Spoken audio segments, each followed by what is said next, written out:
Hello students. स्वागत है आपका मेंटोर जी क्लासेस में।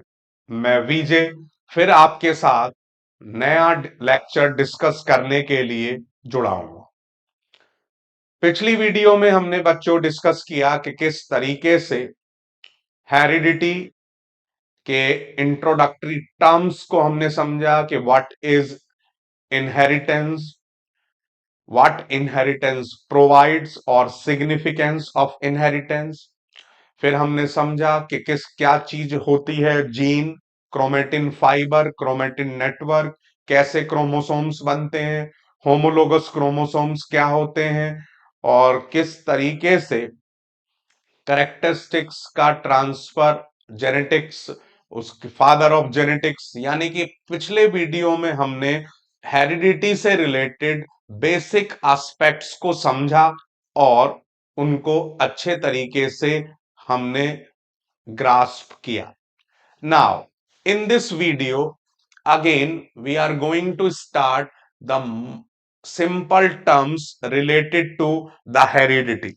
देखिए जी, अब उससे पहले कुछ चीजें हमें समझने की जरूरत है जो बहुत ही इंपॉर्टेंट है और हेरिडिटी के साथ जुड़ी हुई हैं, दैट सिंपल टर्मिनोलॉजीज। अब देखिए, इसको आपके साथ मैं जुड़ता हूं इस बात को समझाने के लिए। देखिए, हमारे सभी के पास ऑब्जर्वेबल फीचर्स होते हैं। वो ऑब्जर्वेबल फीचर्स जिनके बेसिस पे हम एक पर्टिकुलर ऑर्गेनिज्म को दूसरे पर्टिकुलर ऑर्गेनिज्म से अलग करते हैं। देखिए, मैं बात कर रहा हूं ऐसे फीचर्स की जो हमारे स्पेशल कैरेक्टरिस्टिक्स है। I am not talking about secondary sexual characters. Secondary sexual characters तो केवल मेल को फीमेल से डिफरेंशिएट करने में हेल्प करते हैं। इसके अलावा भी हमारे पास बहुत सारे कैरेक्टर्स हैं, जैसे सभी के बाल स्ट्रेट नहीं होते, किसी के कर्ली होते हैं, किसी के स्ट्रेट होते हैं। एक बार कोई भी अपने बालों को सेट कर ले तो वो मैं स्ट्रेटनर या जेल लगाकर सेट करने की बात नहीं कह रहा हूं। कोई कोई कॉम्ब करते हैं और उनके पूरे दिन ऐसे ही सेट रहते हैं, लेकिन किसी के बाल सेट रहते ही नहीं है। जैसे ही उसने कॉम्ब किया उसके बाद फिर बिखर गए। तो ये सभी एक हेयर स्टाइल, एक करेक्टर है जो हमें बाय बर्थ हमें अपने पेरेंट्स से मिलता है या जेनेटिक बेसिस पर मिलता है। इसी तरीके से कोई लेफ्टी होता है, कोई राइट हैंडेड होता है, कोई राइट हैंड से सारे काम करता है, कोई लेफ्ट हैंड से सारे काम करता है। तो आप ये भी हमें बाय बर्थ जेनेटिक तौर पर मिलता है। इसी तरीके से हमारे नाक की शेप, हमारे कान की शेप, हमारे माथे की शेप, हमारे चेहरे की शेप, तो ये सारी चीजें जो हैं these are genetic and these we obtain from our parental resources. तो इसी चीज को आप अपने क्लासरूम में, बल्कि चलिए वो तो बहुत बात की बात है, अगर हम अपने परिवार में ही देखें तो हम सभी एक ही फैमिली मेंबर हैं, एक ही फैमिली के मेंबर हैं, फिर भी हमारी सभी की सेम नाक की शेप नहीं है, सेम कान की शेप नहीं है, सेम चेहरे की बनावट नहीं है। हम एक दूसरे के क्लोज होते हुए भी बिल्कुल एक दूसरे से रिजेंबल करते हैं, फिर भी हम अलग अलग अपनी आइडेंटिटी रखते हैं। तो इस तरीके की फीचर्स को ही हम जेनेटिक फीचर्स कहते हैं और these genetic observable features are named as characters. इनको ही नाम दिया जाता है characters. So characters are observable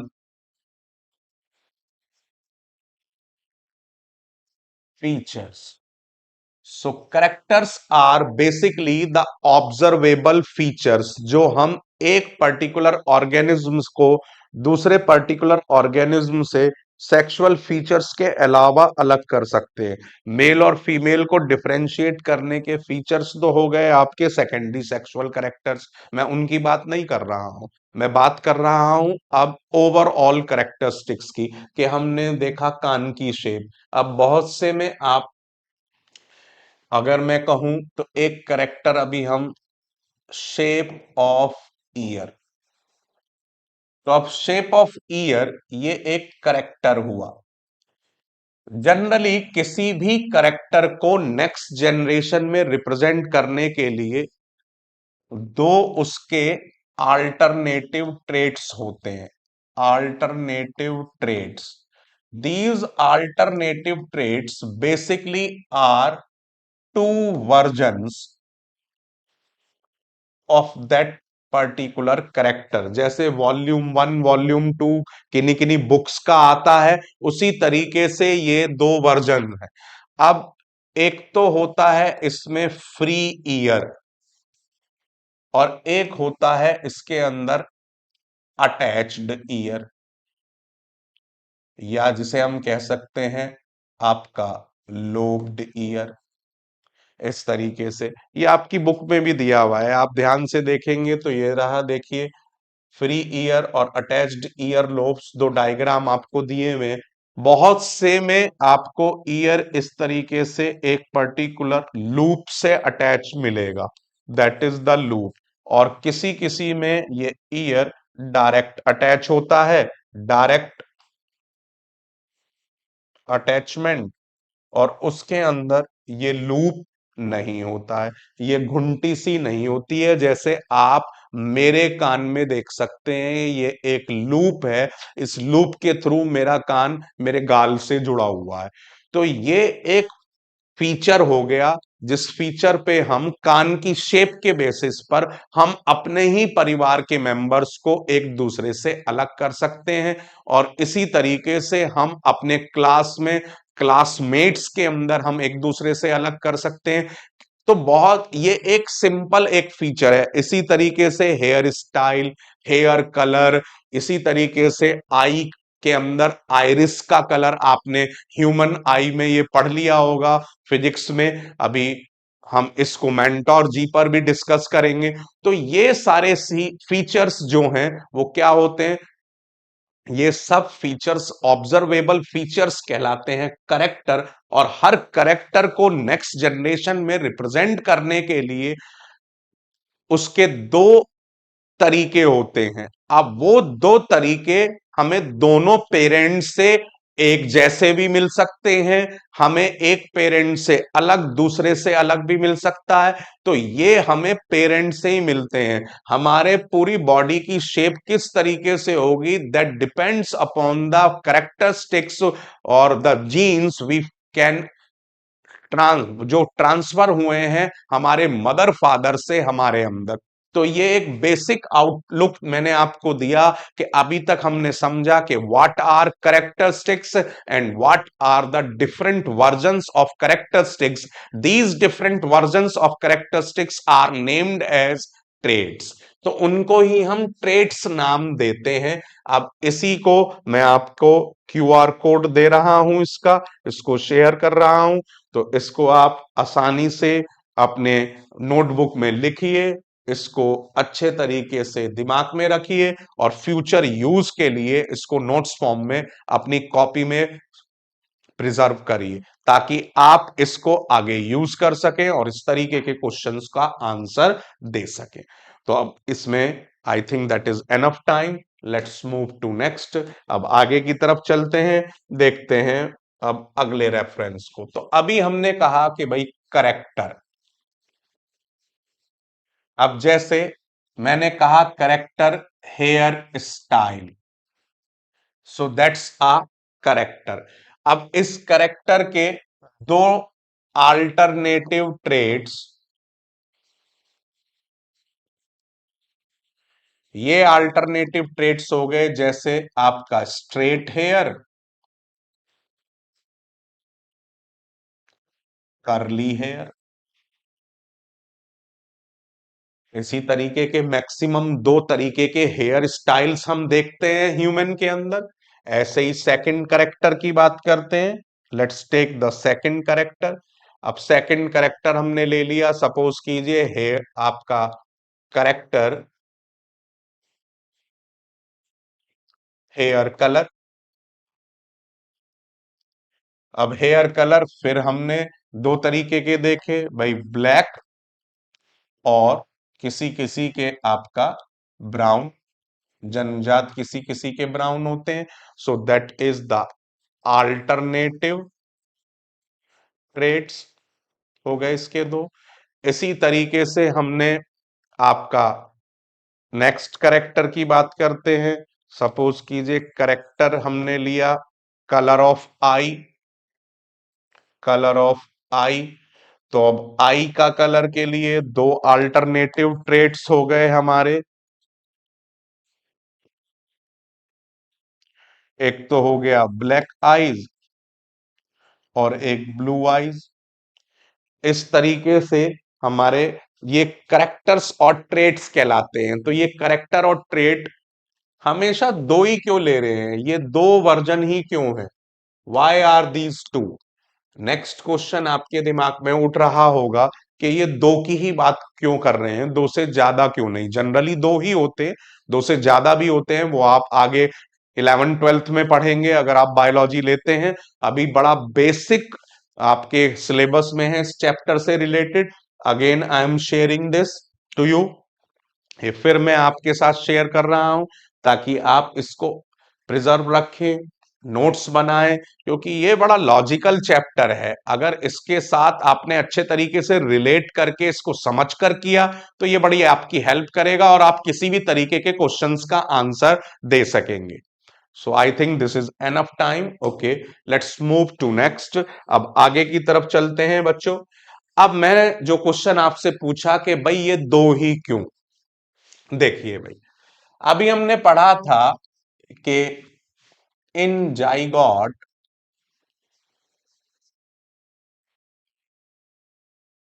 chromosomes are from 23 chromosomes are from mother and 23 chromosome are from father।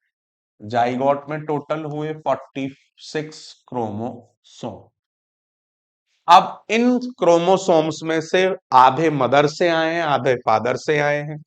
अब सपोज कीजिए मदर से क्रोमोसोम ये था, फादर से क्रोमोसोम ये था, हमने इसका एक एग्जाम्पल ले लिया।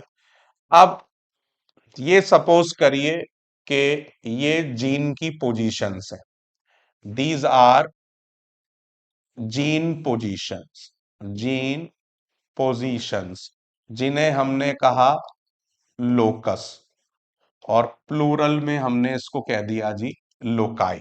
तो ये जीन की पोजीशंस हैं। अब ये जीन की पोजीशन दोनों क्रोमोसोम पर हैं, तो दो क्रोमोसोम हैं तो दो के ऊपर पोजीशंस भी कितनी है। सपोज कीजिए हेयर कलर के लिए, हेयर कलर के लिए जीन पोजीशन है ये हेयर कलर, लेट्स से। तो हेयर कलर के लिए जीन पोजीशन अब दो हैं, इसीलिए इसके दो वर्जन हैं। अब ये दो वर्जन जो हमने पढ़े थे इसके टू वर्जन्स, तो टू वर्जन्स हमने क्या पढ़े थे, हमने एक पढ़ा कि भाई ब्लैक कलर और एक हमने पढ़ा थोड़ा सा ब्राउनिश कलर, लिटिल बिट। तो अब ये जो कलर हमने पढ़ रहे हैं, सपोज कीजिए ब्लैक कलर को हम कैपिटल बी से रिप्रेजेंट कर रहे हैं और ब्राउन कलर को हम स्मॉल बी से रिप्रेजेंट कर रहे हैं।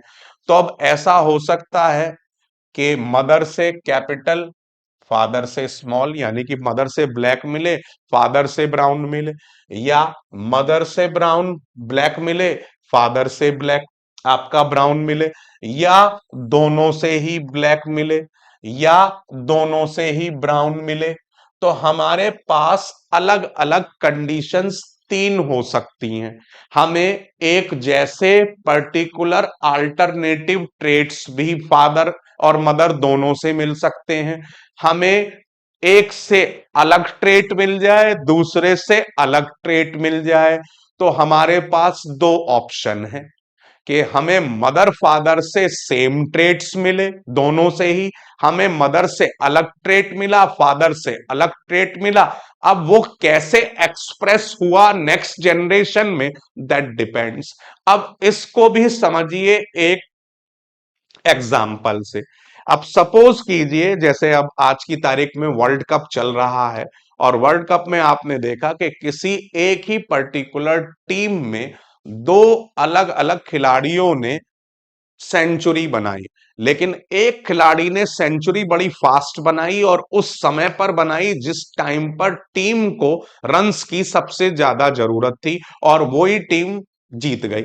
तो जीत गई तो मैन ऑफ द मैच मिलता है। तो मैन ऑफ द मैच में हम जिसकी परफॉर्मेंस बाकी की परफॉर्मेंस में, सभी 22 खिलाड़ी हैं। अब 22 खिलाड़ी में सारे दोनों टीम्स के खिलाड़ियों को चेक किया जाता है, उनकी परफॉर्मेंस को एनालाइज किया जाता है। अब उस परफॉर्मेंस में जिसकी भी परफॉर्मेंस डोमिनेट करती है, ये वर्ड पर ध्यान देना, डोमिनेट करती है, तो ये डोमिनेट कर रही है जिसकी performance, that will get the who that person, that player will get the man of the match. उसी तरीके से ये दो ट्रेट में जो पर्टिकुलर ट्रेट नेक्स्ट जनरेशन में अपना डोमिनेंस शो करेगा, यानी कि वो दूसरे ट्रेट को, चाहे वो मदर का ट्रेट हो, तो वो ट्रेट हमारी नेक्स्ट जनरेशन में आया तो उसने फादर के ट्रेट को एक्सप्रेस नहीं होने दिया। और यह भी हो सकता है कि जो फादर का ट्रेट था वो हमारे शरीर में डेवलप हुआ, मदर वाला ट्रेट डेवलप नहीं हुआ। तो जो ट्रेट नेक्स्ट जनरेशन में डेवलप हो, एक्सप्रेस हो, अपने आप को शो करे, उसे हम कहेंगे डोमिनेंस, डोमिनेंट ट्रेट। और ऐसा ट्रेट जो दूसरे ट्रेट को अपने आगे चलने ना दे, उसका प्रोटीन बनने ना दे, उसको नेक्स्ट जनरेशन में एक्सप्रेस होने ना दे, उसको हम कहते हैं रिसेसिव ट्रेट। तो इसीलिए क्योंकि हमें दो क्रोमोसोम में से एक मदर से मिलता है, एक फादर से मिलता है, और ये क्रोमोसोम उस पर्टिकुलर एक दूसरे के आमने सामने आ रहे हैं, क्यों आ रहे हैं? शेप, साइज और जीन पोजीशन की वजह से, कि एक के ऊपर हेयर स्टाइल का जीन होगा तो दूसरे के ऊपर भी हेयर स्टाइल वाला जीन होगा, इसलिए वो एक दूसरे के पास पास आ रहे हैं और जोड़ा बना रहे हैं। अब इस जोड़े में जो उस हेयर स्टाइल करेक्टर के दो जीन हैं, वो दोनों पेरेंट पर ही हो सकता है स्ट्रेट हेयर वाले हों, दोनों ही पेरेंट से स्ट्रेट हेयर वाले मिले, या हो सकता है मदर से हमें स्ट्रेट हेयर वाला मिले और फादर से कर्ली हेयर वाला मिले, और या तो हमारे पास दोनों से ही कर्ली हेयर वाला मिले। तो हमारे पास तीन चीजें हो गई, या तो दोनों से ही स्ट्रेट हेयर वाला जीन मिला, या दोनों से ही कर्ली हेयर वाला जीन मिला, या एक से स्ट्रेट हेयर वाला मिला, एक से कर्ली हेयर वाला मिला। ठीक है जी। तो अब ऐसी कंडीशन में आप देख रहे हैं दो ही पर्टिकुलर कैरेक्टरिस्टिक्स एक जनरेशन से दूसरी जनरेशन में आ रहे हैं, दो अलग अलग मदर फादर के क्रोमोसोम से। इसीलिए दो अल्टरनेटिव ट्रेट हर कैरेक्टर के होते हैं, दो से ज्यादा भी होते हैं, लेकिन वो आप हायर क्लासेस में पढ़ेंगे इफ यू ऑप्ट बायोलॉजी। अभी फिलहाल आपके सिलेबस में इतना ही है। तो एक और बेसिक इंफॉर्मेशन को अभी हमने डिस्कस किया। मैं बड़े आराम से चल रहा हूं बच्चों इसमें, ताकि आप इस बड़े थोड़ा सा, that is a little bit complex chapter, क्योंकि इससे पहले आपने इतना डिटेल में हेरिडिटी को कभी नहीं पढ़ा है। इसलिए भले ही हमारे दो लेक्चर फालतू लग जाएं, मुझे कोई दिक्कत नहीं है, लेकिन I will take this particular in very slow motion. बहुत आराम से चलेंगे, एक एक चीज को समझते हुए चलेंगे, और इसे बहुत अच्छे तरीके से अंडरस्टैंड करने की कोशिश करेंगे।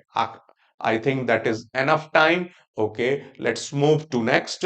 अब आगे चलते हैं बच्चों। अभी फिर मैं आपको अब देखिए, जैसे हम सपोज कीजिए इसी का एग्जाम्पल ले लिया, या हमने अब फिर ये एक हमने एक ये होमोलोगस क्रोमोसोम बनाया, that's a pair of homologous chromosome, जिसमें से एक हमें मिला मदर से, एक हमें मिला फादर से, और इसको हमने कहा मैटरनल, इसको हमने कहा paternal. One is maternal and one is paternal.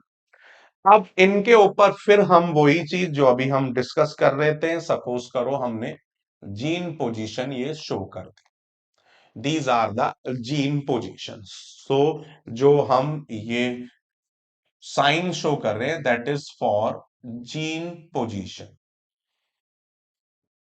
ये जीन पोजीशन के लिए हमने साइन शो कर दिया। अब सपोज कीजिए कि मैं ईयर शेप की बात कर रहा हूं। ईयर शेप, ये एक करेक्टर हमने लिया दैट इज ईयर शेप, जो कि आपको एग्जाम्पल यहां भी दिया हुआ है। इसको हम इधर भी पेन चलाने के लिए यूज कर लेते हैं ताकि दोनों तरफ हम आसानी से लिख सकें। तो अब आप देख रहे हैं यहां पर ये है फ्री ए डायग्राम, और ये है अटैच्ड। आपको डायग्राम बुक में ज्यादा और क्लियर हो जाएगा। भाई देखो, हमारी ब्लैक बैकग्राउंड लेना हमारे लिए जरूरी है ताकि आपका विजुअलिटी जो है, क्लैरिटी जो है, विजुअल्स जो है वो बेहतर रहे। तो इसलिए तो यहां पर ईयर की दो शेप, यानी कि टू अल्टरनेटिव फीचर्स हो गए, टू अल्टरनेटिव ट्रेड्स इसके हो गए, और ये टू अल्टरनेटिव ट्रेड्स इसका हो गया, एक तो फ्री ईयर और एक हो गया जी अटैच्ड ईयर। ठीक है जी। अब यहां पर ये जीन डिपेंड करते हैं, बेसिकली ये ट्रेट डिपेंड करता है अगली जनरेशन में कि वो दोनों ही मदर फादर के पास, मान लीजिए अब फ्री को हमने एफ से रिप्रेजेंट करा, तो अब ये ऐसा हो सकता है कि दोनों ही मदर और फादर दोनों से ही हमें फ्री ईयर वाला जीन मिला, फ्री ईयर वाला जीन। तब उस कंडीशन में आप देख रहे हैं ये लोब जो है वो फ्री है, ये घुंटी फ्री है। ठीक है जी।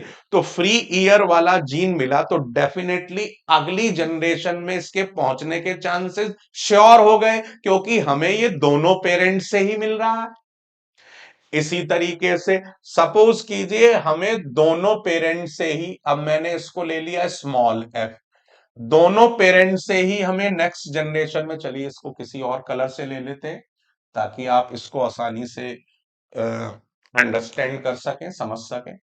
हमने दोनों पेरेंट से ही स्मॉल एफ, यानी कि हमें अटैच्ड ईयर वाला मिल गया। तो सीधी सी बात है कि नेक्स्ट जनरेशन में जो भी ऑफस्प्रिंग होंगे उनके पास अटैच्ड ईयर ही होगा। लेकिन अब कहानी में ट्विस्ट आता है वहां, अगर दोनों ही पेरेंट से हमें, दोनों पेरेंट से हमें अलग मिला, मदर से हमें कैपिटल एफ मिला और फादर से हमें स्मॉल एफ मिला, तो हमारे पास अब तीन तरीके की कंडीशन हो गई। जब हमें दोनों पेरेंट से सेम मिलता है तो हमें उसे बोलते हैं होमोजाइगस। होमो मीन्स सेम। अब ये दोनों के पास एक जैसे ही हैं, या तो हमें दोनों पेरेंट से अटैच्ड ईयर वाला मिला है जीन, या हमें दोनों पेरेंट से ही फ्री ईयर वाला मिला है, तब उसको वर्ड यूज करते हैं हम होमोजाइगस। होमो मीन्स, यहां पर होमो का मतलब है सिमिलर, और जाइगस मीन्स ये हमें सिमिलर गैमीट्स प्रोवाइड करेगा। एक तरीके के गैमीट्स होंगे, इससे जो गैमीट बनेंगे उन दोनों के अंदर ही एफ जीन, यानी कि फ्री लोब्ड ईयर वाला जीन होगा। ऐसे ही इधर हम बात करें तो यहां पर अटैच्ड ईयर वाला जीन दो अलग अलग गैमीट्स में दोनों में ही होगा। लेकिन जब हम बात करेंगे इसकी कैपिटल एफ और स्मॉल एफ की, तो that is named as heterozygous. इसको हम वर्ड देंगे हेट्रोजाइगस, और यहां पर हेट्रो का मतलब है different, that is different. Different zygous means gametes, तो यहां पर ये डिफरेंट गैमीट्स देगा। एक कैपिटल एफ वाला गैमीट होगा और एक स्मॉल एफ वाला गैमीट होगा। तो इसलिए ये बड़ा इंपॉर्टेंट है समझना बच्चों कि अब तो आपके दो तरीके के वर्जन्स हो गए, वर्जन्स आपके सॉरी तीन तरीके के हो गए बेसिकली। एक तो दोनों ही पेरेंट से हमें एक ही ट्रेट वाला जीन मिला, ठीक है जी, या तो आपका फ्री लोब वाला या अटैच लोब वाला, और एक हो गया जिसमें एक पेरेंट से अलग मिला और एक एक से मिला हमें फ्री लोब्ड वाला, एक से मिला हमें अटैच्ड वाला। तो ये दो कंडीशन मिलाकर सेम है, जिसको हम कह रहे हैं दोनों से ही एक ही तरीके का मिला तो होमोजाइगस। अब दोनों से हमें अलग तरीके का मिला तो हेट्रोजाइगस।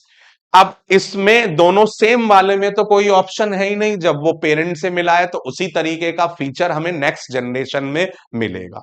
लेकिन अगर हम इन दोनों को देखें तो यहां पर डिसाइडिंग होगा वो वाला जो अभी मैंने आपको बताया कि फीचर डिपेंड करता है डोमिनेंस पर। जैसे अभी मैंने आपको क्रिकेट वाला एग्जांपल लिया था, इसी तरीके से एक और एग्जांपल लेते हैं कि सपोज कीजिए कि एक मोटरसाइकिल खली चला रहे हैं, खली सभी जानते हैं, उनके पीछे मुझ जैसा एक छोटी हाइट वाला व्यक्ति बैठा हुआ है और आप उन्हें सामने से आते हुए ऑब्जर्व कर रहे हैं। एक मैं बैठा हुआ हूं और मेरे आगे खली मोटरसाइकिल बुलेट चला रहे हैं। तो भाई सीधी सी बात है, मैं उनकी शेप एंड साइज, उनकी कद काठी के सामने मैं मोटरसाइकिल पर बैठा हुआ भी रिप्रेजेंट नहीं कर रहा हूं, क्योंकि उनकी कद काठी ने, उनकी बॉडी शेप ने, उनकी डोमिनेंस ने मेरे को छुपा दिया। उनकी अपीयरेंस ने, उनके आउटलुक ने, उनके पीछे मैं बैठा हुआ हूं लेकिन तब भी उनकी पर्सनैलिटी की कद काठी के आगे मैं दिखाई नहीं दे रहा हूं। तो इसको हम कहते हैं डोमिनेंस। तो हेट्रोजाइगस में जो भी पर्टिकुलर एलील डोमिनेंट होगा, यानी कि जो अपने आप को बेहतर ढंग से एक्सप्रेस करेगा नेक्स्ट जनरेशन में और दूसरे जीन को एक्सप्रेस होने नहीं देगा, तो ऐसा जीन डोमिनेंट कहलाएगा और दूसरा जीन रिसेसिव कहलाएगा। और जो डोमिनेंट होगा उसका ही करेक्टर नेक्स्ट जनरेशन में फॉलो होगा, and that particular is named as dominant trait. और जो फॉलो नहीं हो पाएगा that is named as recessive trait. Again, I am sharing this to you with the help of QR code. बच्चों ये बड़ी इंपॉर्टेंट इंफॉर्मेशन है, ये बहुत ही ज्यादा जरूरी है क्योंकि ये चैप्टर का बेसिक है। अगर ये क्लियर नहीं हुआ तो इसको समझना बड़ा मुश्किल हो जाएगा, क्योंकि आगे के सारे रूल्स एंड रेगुलेशन इस बात पर डिपेंड करते हैं कि इन टर्मिनोलॉजीज को आप कितना समझते हैं।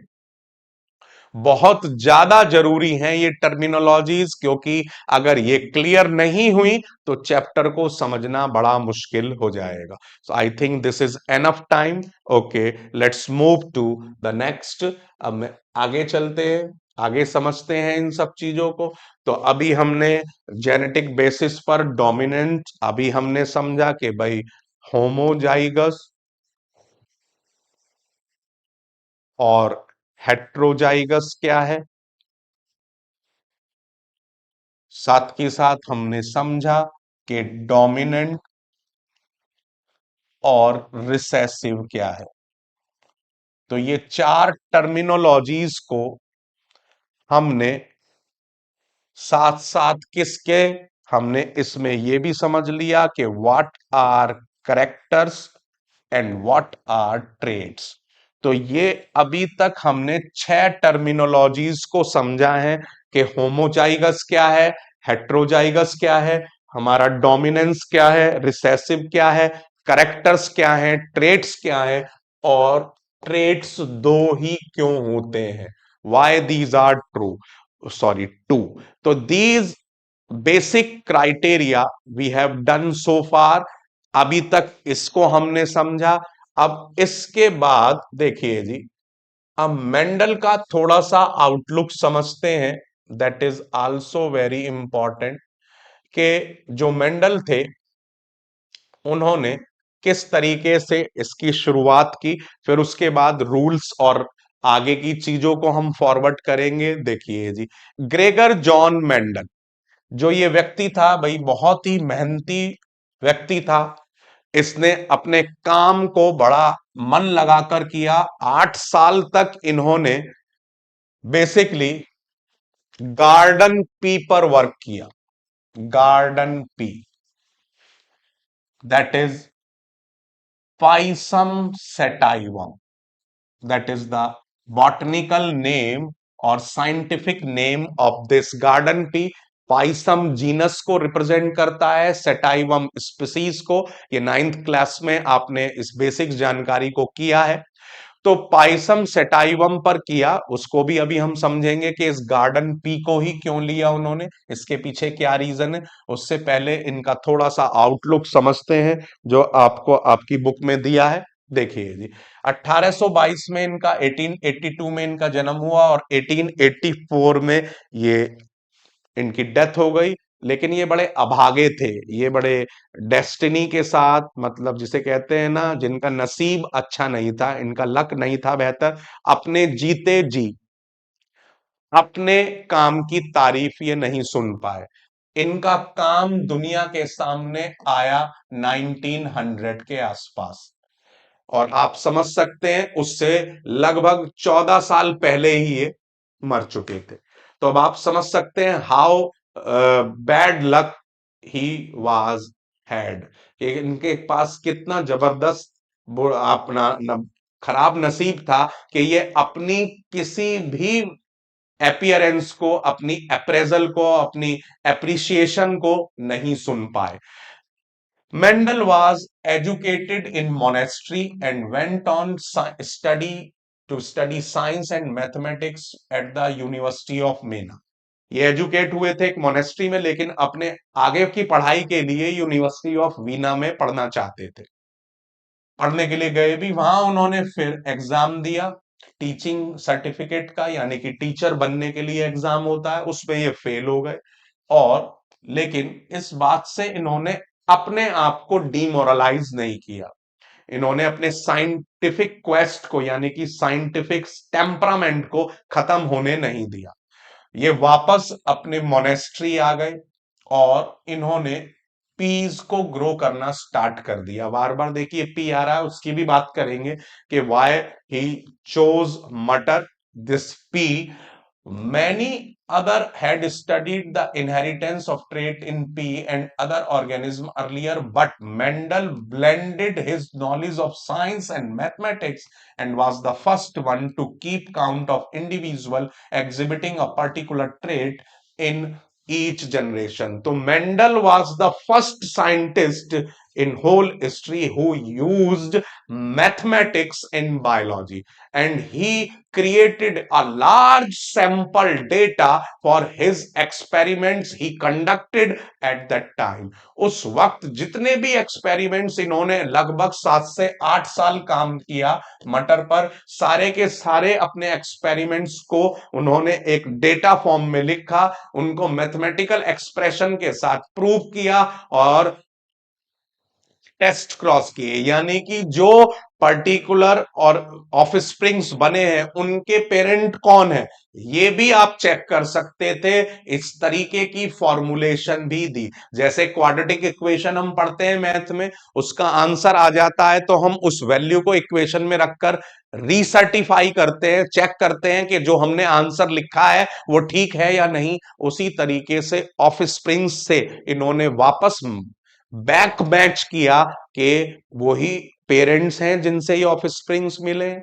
तो अब अगर ऐसा आंसर चेक हो जाता है तो श्योरिटी बढ़ जाती है कि जो भी कॉन्सेप्ट हम कर रहे हैं वो ठीक है। और यही वजह है कि आज इन्हें फादर ऑफ जेनेटिक्स के नाम से जाना जाता है। अब मैंने एक पूरा का पूरा प्लेटफॉर्म आपके लिए तैयार कर दिया है।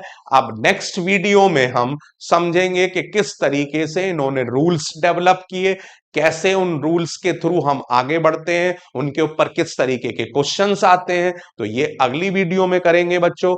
इस वीडियो में इतना ही। अब मैं आपको इसका क्यूआर कोड भेज रहा हूं, उसको आप एक्सेस करें, नोट्स बनाएं, और इसको फ्यूचर यूज के लिए रखें, क्योंकि एमसीक्यू का कुछ भरोसा नहीं बेटा। एमसीक्यू किसी भी फॉर्मेट पर आ सकते हैं, किसी भी एनसीईआरटी की जगह से उठकर आ सकते हैं, इसलिए मैं आपकी एक सिंगल लाइन भी नहीं छोड़ रहा हूं। लाइन बाय लाइन बॉक्सेस हैं, कुछ भी हैं, we are assuming each and every point in the NCERT. So go through this QR code, that will help you. इस क्लास में बच्चों इतना ही। अगली वीडियो में हम जुड़ेंगे और इससे आगे के पोर्शन को सॉल्व करेंगे। जुड़े रहिए मेंटोर जी के साथ, सब्जेक्ट्स को आसान बनाते रहिए, कॉम्पिटेंसी बेस्ड क्वेश्चंस करते रहिए और वीजे के साथ बायोलॉजी का डीजे यूं ही बजाते रहिए और बायोलॉजी को यूं ही आसान बनाते रहिए। मिलेंगे बच्चों फिर नेक्स्ट वीडियो में, तब तक के लिए गुड बाय।